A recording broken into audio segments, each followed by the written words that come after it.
doing here today.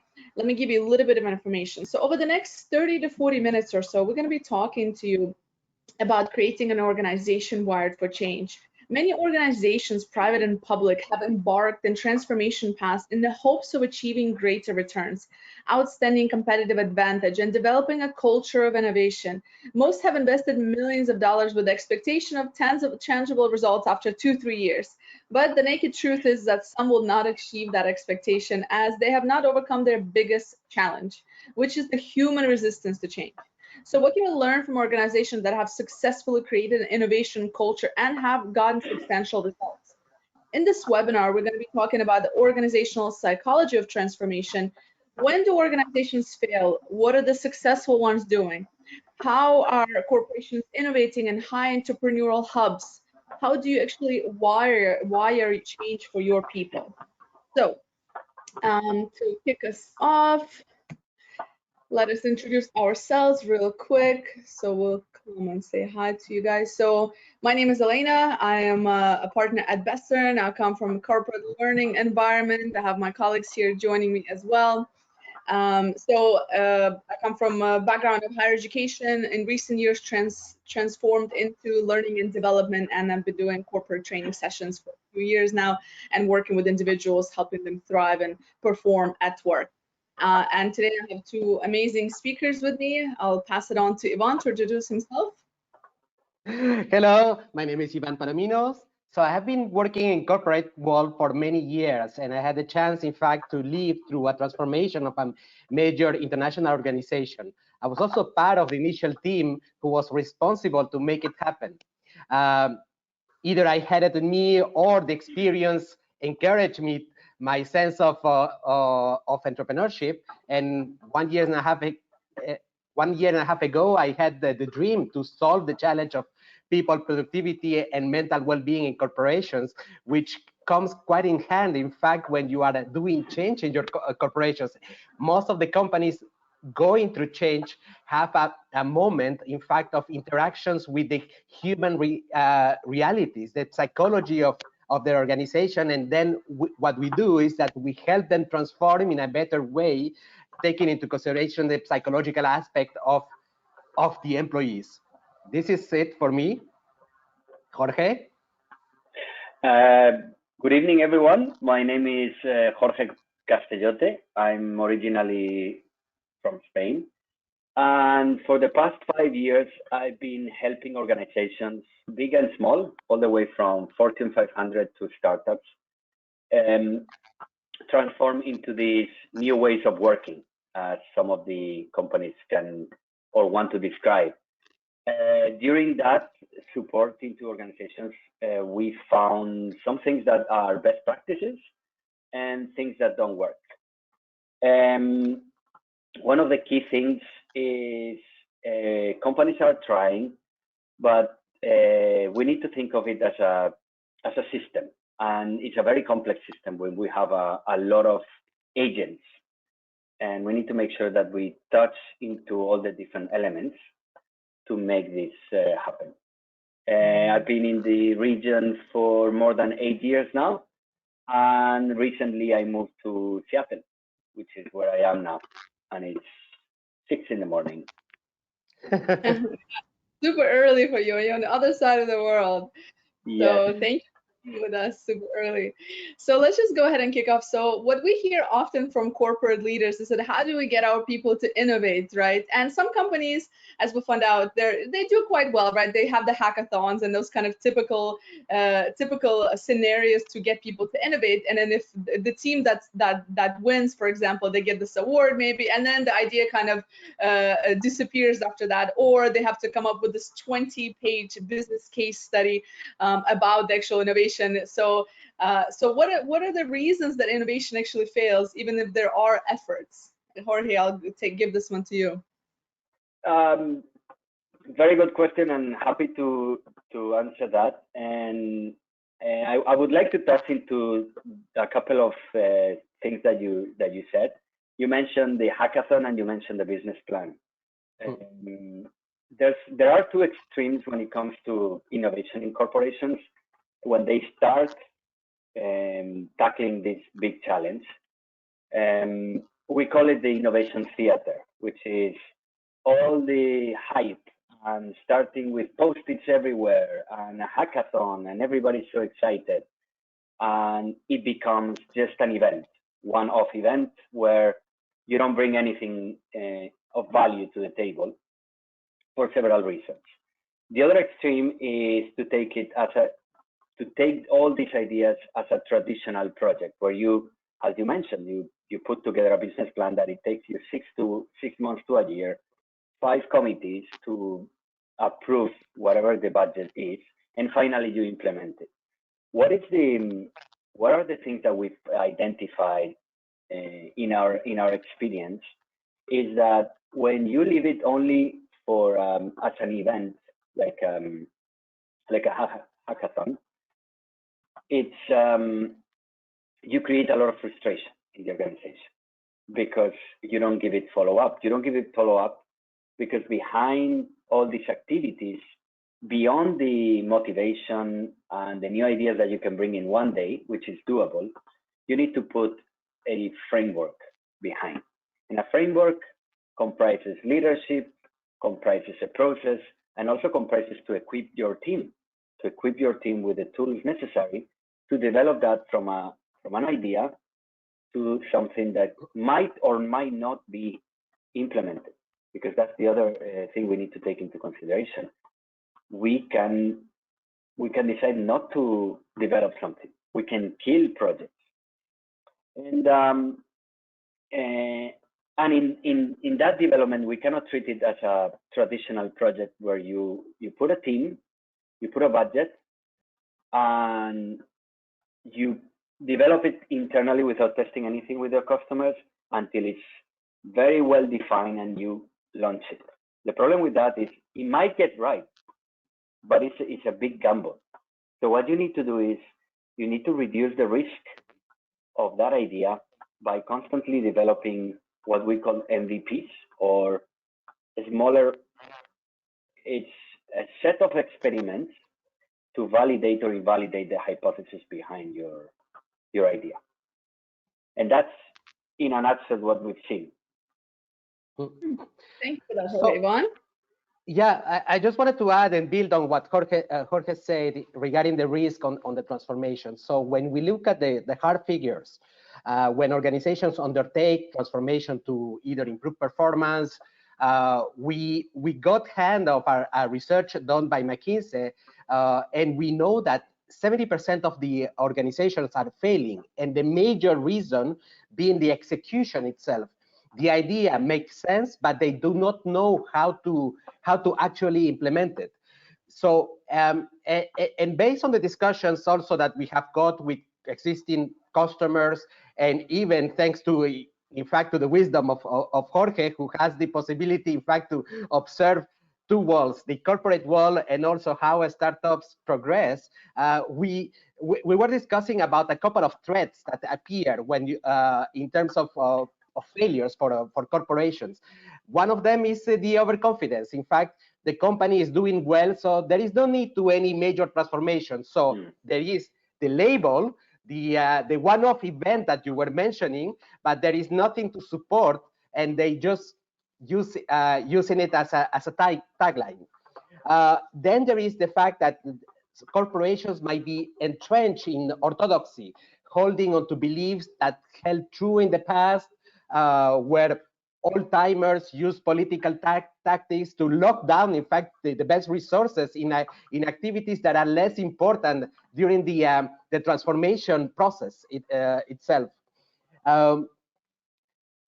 The people, in fact, stay stuck in the comfort zone with an unwillingness to make bold decisions which could compete or even cannibalize the core business. The other thing is about this story about the one-off. The expectation is usually that a corporation needs to transform, and within 3 months, we need to have results. Transformation is not an exercise of intensity. It's not going to sold out with a couple of one-off workshops to rebuild the company. It's not going to be rebuilt by an event like a team building event in order to people and people are going to transform by themselves. It is, rather than intensity, is a matter of consistency about delivering, in fact, in a step-by-step approach, the usual framework that Jorge was mentioning. In fact, first of all, there is the framework of starting with the purpose and being able to communicate that to the employees. Then there is the behaviors that need to be expressed, and only then you put in place the real tactics or the tools to equip people in order to build this new organization. Usually, and this is an observation that we have got, it is that there is a tendency to overpromise the organization that within 3 months we are going to have tangible results. This is not true, and most of the cases it doesn't happen. What I hear, what I'm picking up, so there's many different subtopics here, but what I'm also hearing is that we don't have problems sort of putting on these innovation ideas, but then we get stuck when it talks about actually implementing some of these ideas. So the coming up part might be the fun part, but then actually implementing it. So how much, when it goes to implementation, how much it really relies on the people's skills and mindset that are working on these ideas? How much do soft skills, kind of power skills, come into play here? So when we're talking about transformation, it means that behaving almost like a mini startups. So putting the mindset of a startup in a corporation that has been doing most of the time successfully doing business, succeeding is very tough for the change of that. There is a lot of employees that need to change something in their mind, and most often there is the first thing that appears is the fear that if there is a change, that means that my job is at risk. And what corporations are trying to do with a transformation is to become more agile. That means easier in the processes, easier in the delivery, to do it quick. And I steal a little bit the words from Jorge, to the risk, or to reduce the risk of doing something new. And this risk is often done through methodologies that have been well used, that like the lean startup, like the design thinking. Well, these methodologies exist, but if the processes, the systematic approach of every individual on the organization is not prepared, not ready, it will not work. What is the point that we say, oh, now we are going to be trying a lot of things, but now the validation with legal, with other departments that are made to, in fact, to reduce the risk for the company, are going to be a bottleneck, and it will make that whatever experimentation we will do, it will take months. It is not the purpose. So the key concept here is, how do you drive an organization that becomes agile? Agile organizations are viewed as living systems, have evolved to thrive in an unpredictable, and this is the key word, we don't know what the future is being done, rapidly changing environment. These organizations are both, in fact, a combination, a hybrid between a stable and dynamic. They focus on customers, they focus on fluidly adapt to the environmental changes, like the change that we have right now, in fact, in an open, inclusive, and non-hierarchical. So, by the way, these are things that you don't learn in a 2 days training. These are things that any human being understands.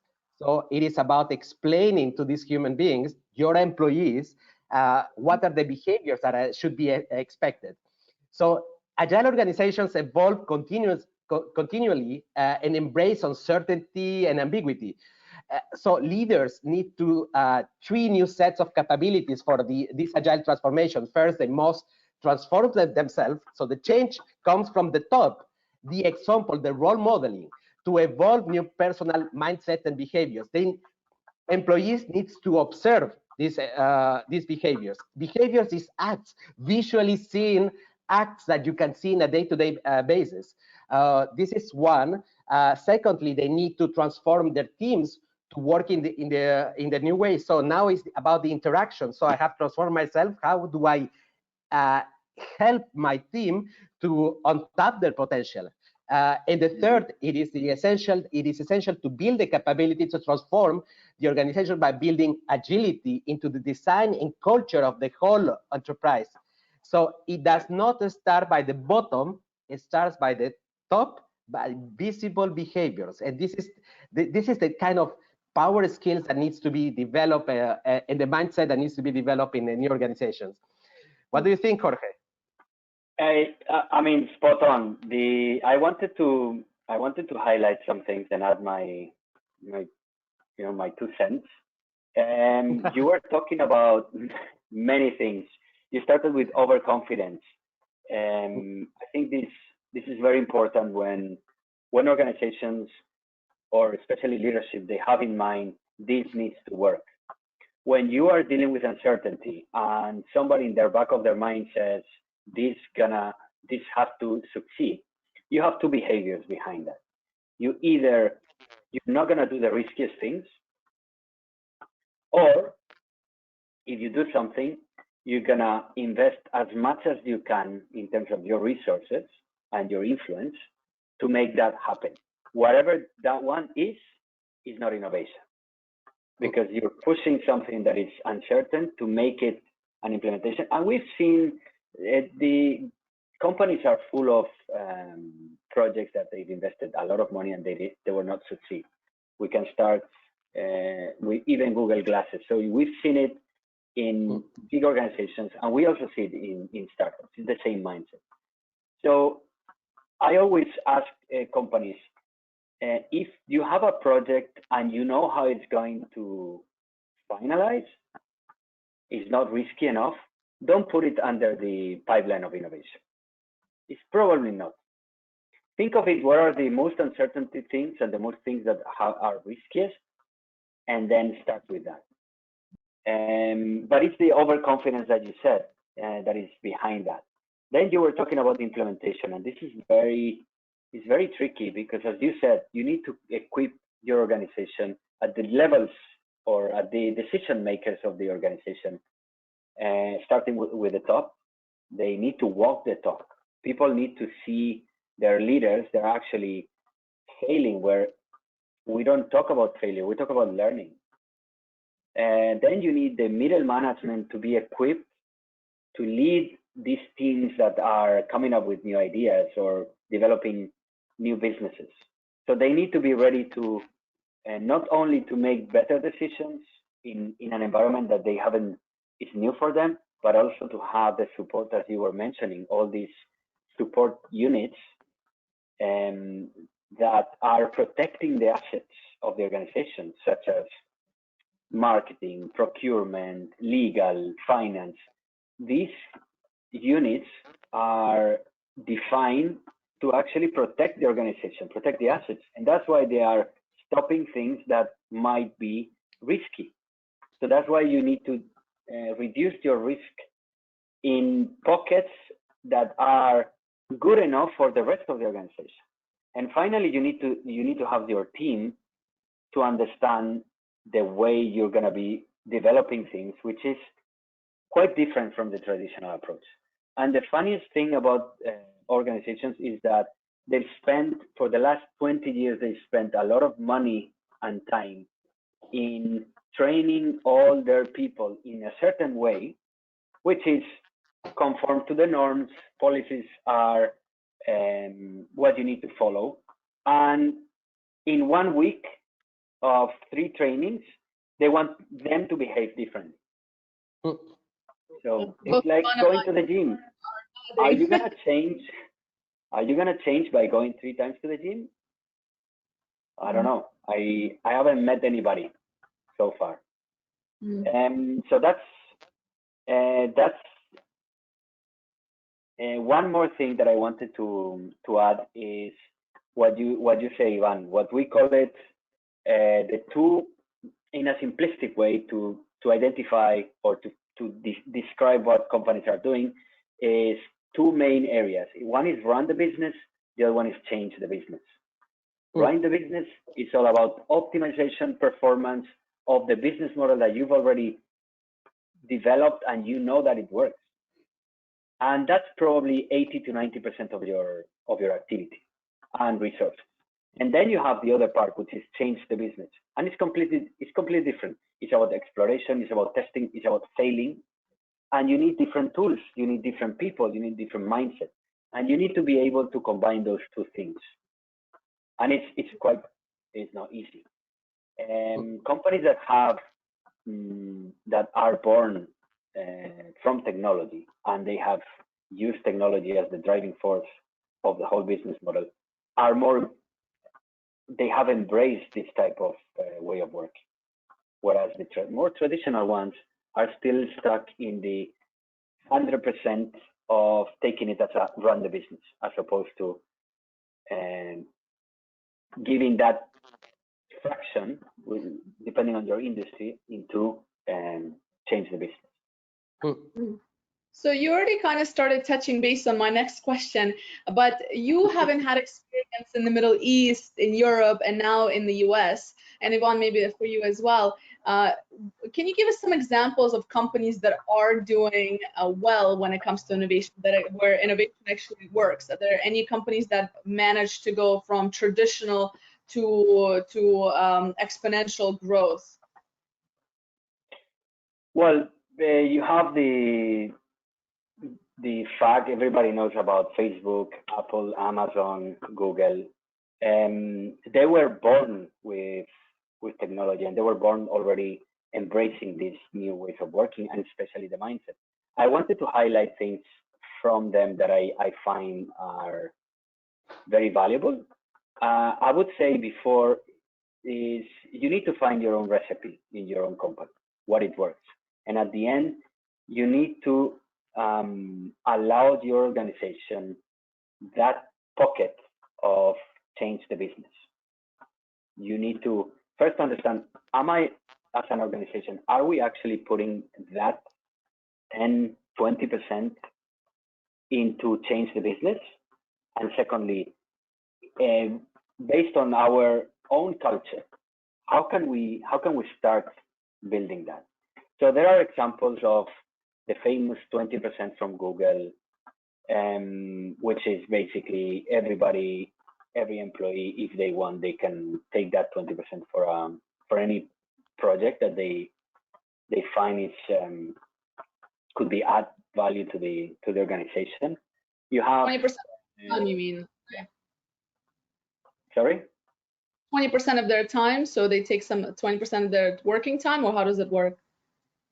Yeah, basically they take 20% of their time to put into this project. That it can be personal, they can identify their own team.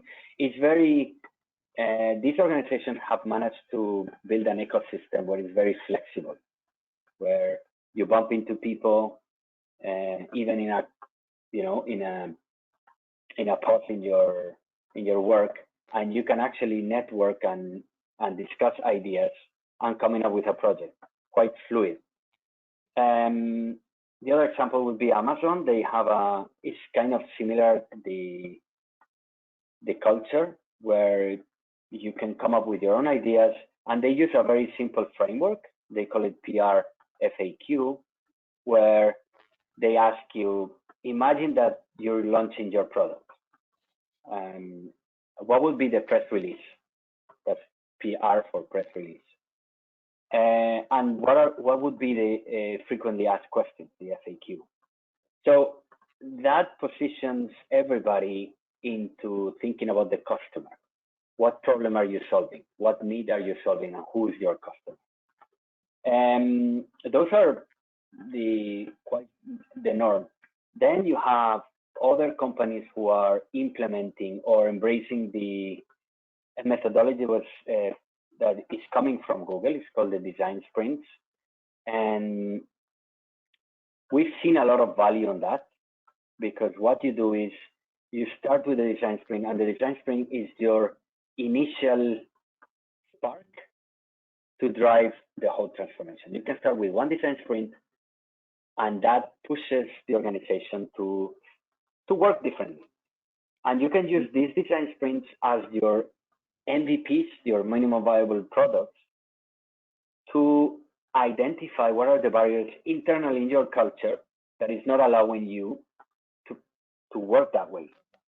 And once you do a design sprint, maybe you reach into procurement. You identify the barriers of procurement, you work with procurement, and maybe the second design sprint, you already pass the procurement, let's say the procurement stop, and then you reach into some other element. So by using design sprints as your MVPs internally, you can define your own innovation framework. I don't know if I'm explaining myself. Yeah. Jorge, just to build on what you just said. So for me, it looks what you're saying is that innovation is not about building just a new product for the consumer. It means like it's more like an effort across the organization to facilitate the change that can end up in the construction of a new disruptive innovation or a progressive innovation in terms of processes. Because at the end, what company wants either to create a product that nobody has and to cover a need that nobody's covering, or to do something cheaper, faster, or whatsoever. But in order to build that, the effort should be across all of the functions. It's not a marketing effort who will learn how to do design thinking. No, it is across all of the different functions so that everything can happen at the same time. And then there is the level of the mindset of the organization where we apply, in fact, a continuous routine of thinking in that specific way. How can I do things better? How can I make things faster? And this is definitely not solved by one-off trainings, one-off workshop, but it's a continuous rethinking that every day you have it in your to-do list, in your mind, saying, how can I make things better? And how can I focus on what brings value? What is the real problem, not for the company, but for my counterpart, which might be either the customer or might be another department, and so on, right? Yeah, in fact, what has happened to us in some clients is that we train the organization, and that happens at the beginning because that's how you start, which is not bad. And after some time, you start working with the same people, but in a project. And guess what? They have forgotten everything. You need to start from zero. And even if you ask them, but wait a minute, we remember that we were doing this 1 year ago. Yeah, but you know, it was the last time that I was doing this. So tools help change the mindset because it forces people to think differently. But that thinking cannot stay isolated in one-off, because then what you will have is people who need to be refreshed every single time. And hence it will not be their mindset. It will be an extraordinary event as opposed to an ordinary event, which is what you want to create. You want to create that as the automatic thinking, but if it's only happening once, it's not going to be the norm. And I just have one or two questions for you guys. And while I'm asking my questions, for those of you guys that are online, feel free to start dropping your questions in the question box so we can refer to them after we finish. And so you both a little bit already touched base in terms of what companies should be doing, should be starting from the top. Right, so there is responsibility at every level that we need to make sure it's engraved, but and also applying that agile methodology and that startup mentality essentially in a corporation. So Ivan, maybe you can talk to us a little bit, start us off, and Jorge to follow, to tell us a bit more. How do you actually learn how to learn? How do you actually ignite this further? What are the steps? So for those people listening, how can you actually, what are the human pieces there? How do you actually put that motivation in the teams? I want to do an analogy. I wasn't planning to do that analogy because it looks a little bit like a pull too far away between an organization and the human being. So what there is, we want to do a change in our personal life. Let's say that we want to have a healthier lifestyle. It is very tough. There is a little bit of resistance. The resistance is made by how the brain processes the change. they see that change is equal to fear. There might be a danger for us. Organizations react in the same way.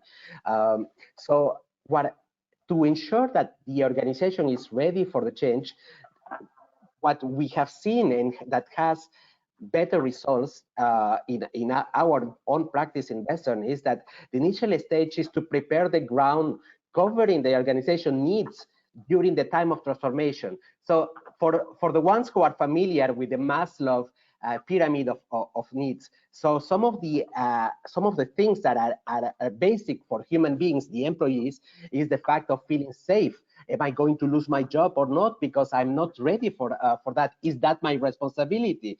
And we got hand of some early numbers in terms of the impact, for instance, of COVID in employees, where more than 80% have the fears that they are not ready for the drastic change on the business model or processes that are are the consequence of the current crisis. Another thing is the sense of belonging. How do I still belong to the same company? How do I still make part of it? And the last point is the sense of purpose. Am I doing the right thing with this company? Is my company makes me feel like we have matching values? And this is something that we need to consider in order to, before you start the transformation, is taking care of the psychological needs of the employees, which is safety, feeling of belonging, and purpose. The second part in the journey, in fact, is once the change purpose is the change or the purpose is communicated to the organizations, then we need to talk about behaviors that need to be expressed in your road to change. It needs to be clearly visualized for the organization. It's not a branding exercise. It's not like a karma 1, karma 2, karma 3. It is what do we need to observe in the new organization for every individual, starting from the top up to the bottom. What is the set of behaviors that are going to dictate that we are changing? If everybody is aligned, there is a better buy-in. It is psychological. If you have the rest of the people behaving in a certain way, you will join the crowd. And this is quite often what happens. So clarity in terms of the behaviors is required, and also how do you clearly demonstrate these new behaviors in terms of agility? What does it mean, agility? Does it mean that I'm just empowered, or does it mean to do things better? Or what I need to observe for each department? Customer centricity. What does it mean? Adaptability, grit, which is something that is quite often forgotten. You are going to uncertainty, so people need to be able to fall on the ground and stand up again. And this is something that you need to build, and it's a mental exercise that needs to be done, and that you don't learn with 60 slides. You learn it by the example. You learn it by continuous conversations with the people and telling them what does it mean in your brain about this conversion of failure equal to learning that Jorge was mentioning before. And only then, when you have built this story about the sense of purpose, the preparing the ground, and then the behaviors, then you start equipping your people with the tools that they must have. It is not an intensity contest. It is about consistency. Get rid of processes or flows that you have in the traditional organization. Get rid of the one-off today's training, the one-day 12 hours workshop or team building events, and deploy small sustainable ways of practice, not slides. It's about practice. Ultimately, what you want is to encourage the development a human being that is prompt to recognize opportunities of growth by themselves, for the company and for themselves. So reskilling your organization is almost like an exercise when you give them the tools to develop kind of a T-shaped type person with a broad base of power skills that they can practice with the right revised processes in place. I would like to add that something that we call the art of the start, and it's very tricky. It's where should I start? That's a question that we also we have repeatedly from clients. And I would like to quote Jim Collins. It says, shoot bullets before cannonballs. And what is the meaning of that? And think of it, what is the minimum project that I can start shaping, and use that, as I was saying with the design sprints, use that to start pushing it across the organization, to start learning what are the things that are stopping me, that are blocking me, that I need. Are they new capabilities, a new process, new resources? What is it? When you use these first teams as a tool for learning, and that learning will allow you to start building your own framework, you're allowing everybody to learn. You're allowing everybody to fail, to say, listen, guys, this is the end objective of this is not the result of this project, but is what you will discover during that project.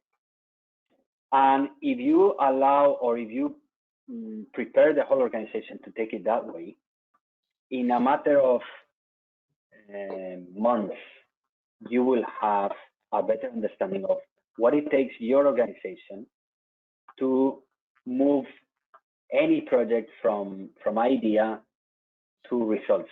When I say results, it can be killing a project. So that's the way we usually tell organizations to start. It's bullets before cannonball. Bullets are very small and they're inexpensive usually compared to cannonballs, and you use them to learn what worked, what didn't work, what can we do in the next iteration to make it better. I love it. Bullets before the cannonballs. That's an easy Not one. mine. Not mine. So we have a question, a comment / a question from Mark. So Yvonne, when you were speaking, you said agree with the one-off versus the normal business of the new behaviors. So how do you actually get to that point? And you touched base a little bit on it, but if you can elaborate a little bit more.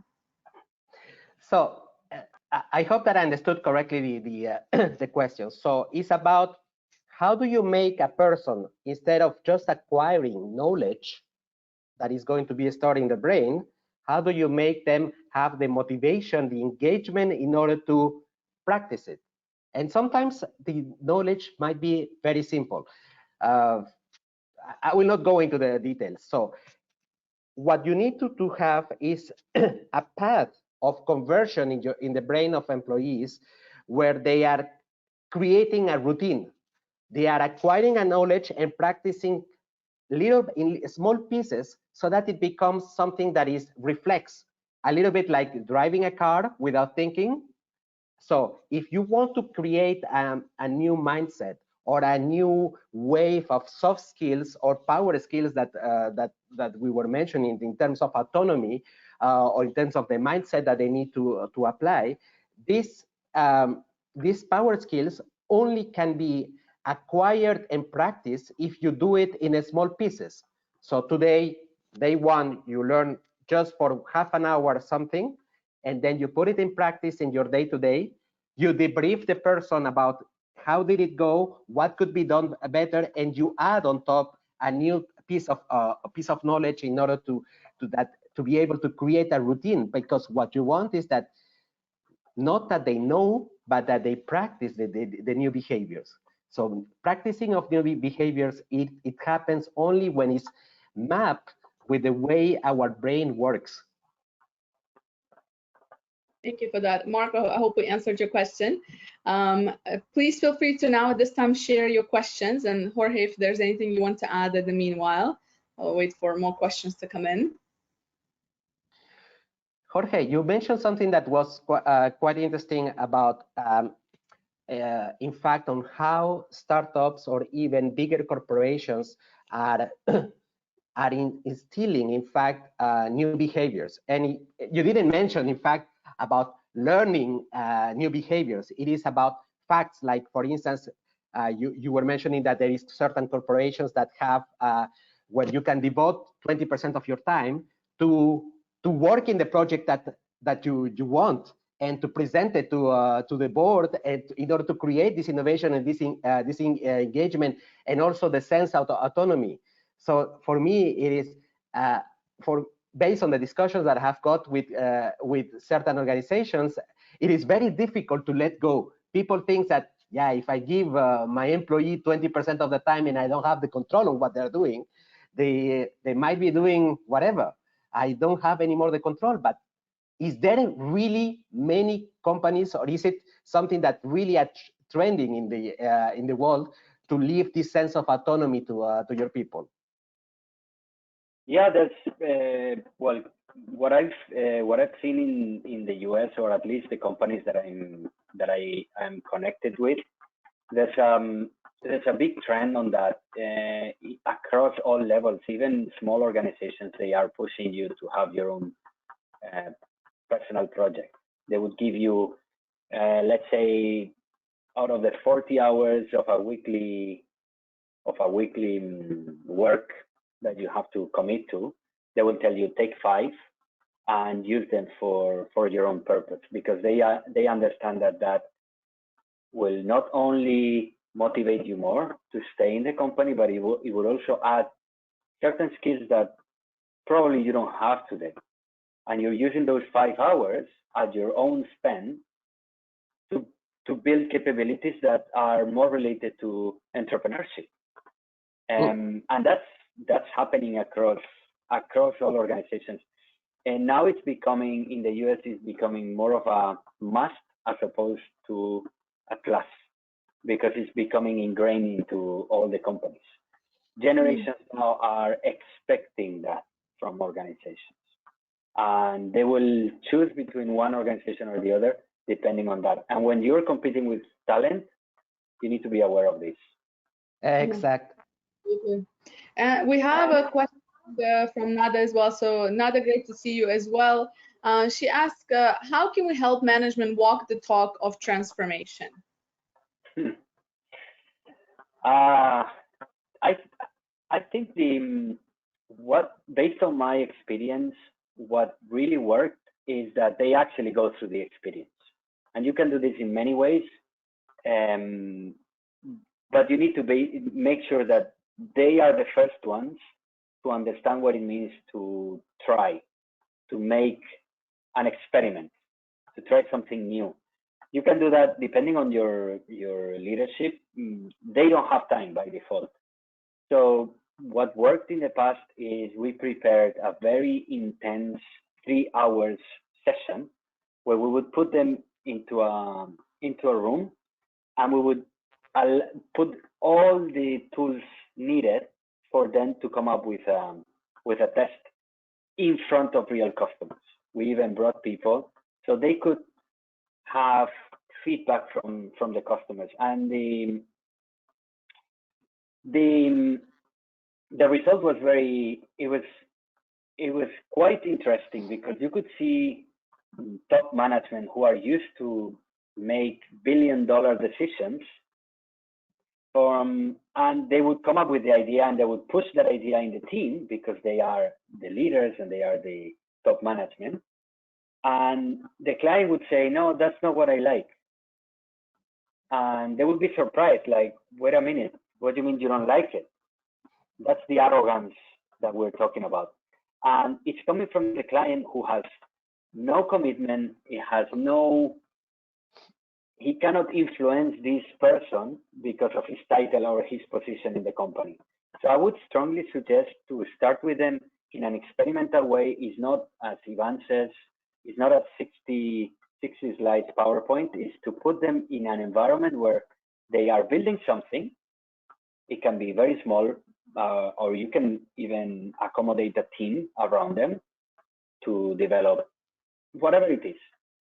And then have them put it in front of the customer and see their reaction. Thank you for that. Just I would like to add about a new trend that has appeared in corporations, and that is working. In fact, is replacing the dogma of the usual carrot and stick model in order to motivate someone to do something. And it's working quite well, in fact, to develop even within senior management team the a three steps approach to understand what is the impact of the or the need for the change, and how they can in fact actually start doing it. Is to discover the sense of purpose, why as an individual I want to do it, to help them master the skill. As you said, it can be like the 3 hours explanation, exploration of new customers, new behaviors that they don't know, in order to get rid of the traditional thinking. And then the sense of autonomy, that giving them the lead to change things as they want. And then to put down in the hierarchy these 3 master pillars that can be implemented. So communicate your purpose, help them master, do by themselves. Master, it doesn't mean academical trainings. It means go and practice, see it by your eyes, practice it, practice a new behavior. And then this sense of autonomy that we were speaking about, go and fail, go and have decide what are the key projects that could happen. Express, reward the new behaviors. Go, if they fail, go and do the failure award, in order that people know that something was tried, didn't work, but we are proud that you tried, because we want to go exponential. We want to change completely the way of doing things. I would like to add another 2 experiences that we had. In one, because of this resistance and this authoritarian approach to things, what we did, and this is very common in Amazon, they say that Jeff Bezos leaves an empty chair in each one of the rooms or the meetings he is, to represent the customer. We did the same thing in one of our design sprints. We were addressing the needs of 3 different customer segments, and we did a role play at the beginning of the design sprint. Design sprint is 5 days, so we did a role play. We recorded the emotions and the feedback from these 3 customer personas, and we left them in the room for the 5 days. So every time somebody was saying, yeah, but wait a minute, I think this is a good idea, we will all go back and said, would Rafik have the same opinion about this? And if it's an obvious thing, the answer is quite straightforward. And if not, we'll put it as part of, let's test it. Okay. The other one, it was a very similar situation where there was the management team or the leadership team that was in charge of that design sprint. And we had these endless conversations about the needs of the customer, and we need to do this and this and this and this. And part of the design sprint, that the last day, is about testing. So we said, let's pause all these good ideas for now. Tomorrow, we're gonna connect with the customers, with the clients. We're gonna run some tests, and we're gonna do it through Zoom. So you can jump in at any time. And I remember that one of them, who had a lot of feedback for us, because the idea, the prototype that we were doing was not according to what the customer said, we ran a couple of tests, and he kept on asking the customer what he thought it was, what the company needed. And the customers were like, no, I don't think that's a good idea. That's how you kill these endless conversations of hypotheses, assumptions. I believe in, I have a lot of experience because I've been in the company for 20 years and I am the boss. And you can use this like saying, okay, you're the boss. Here's your customer. Here's who's paying you the bills. Let's see what they say. Indeed. That's a very good example. We have also while other questions are coming in, if there's any more questions, and we have just a couple of minutes left, And I just want to read something from Stuart, who says, a major factor for transformation is ensuring that you create a powerful sense of ownership among the people who are involved in or affected by the transformation. Ownership itself is very transformational. If people feel as if they're part of creating the transformative journey, they're more likely to buy into the process, and your chances for sustainable success will improve. So it's a nice, actually, a nice, very nice summary to what we've been discussing. Yeah. Totally. Thank you, Stuart, for that. I would just add that in order to have ownership, there needs to be a purpose. You go and follow when your heart is there. So you have the North Pole, the purpose for that, where you feel connected, and then you will give this you will give the time, the resources, the efforts with your heart. And this is a model that has been working for many years, even outside Forever. organizations. Yeah. There was one of our one more comment. There was one of our clients who this whole transformation came from within, came from the employees were looking around, were seeing the whole industry was transforming, and they were asking the leadership team that they needed a change. So that's very powerful. Yeah, indeed. Very good one. All right. So unless there's any questions, I think that's a nice ending to our conversation, actually. And I want to bring your attention to ways that you can stay in touch with Jorge and us. So you have it on your screens. Make sure to follow at innovate.me. And for us, of course, many of you know Western, so please do continue engaging with us.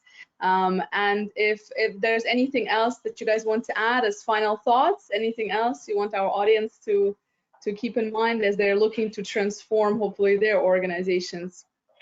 Yeah, I hope you could learn something, and thank you guys for having me, even though it's 6 in the morning here in Seattle. Thank you for being from the other side of the world. It's always a pleasure. Thank you, Jorge. It was a pleasure. Thank you, Elena, and thank you for everybody for joining us. Thank you. Okay. Thank you, everyone. All right. Bye-bye. Bye. Bye.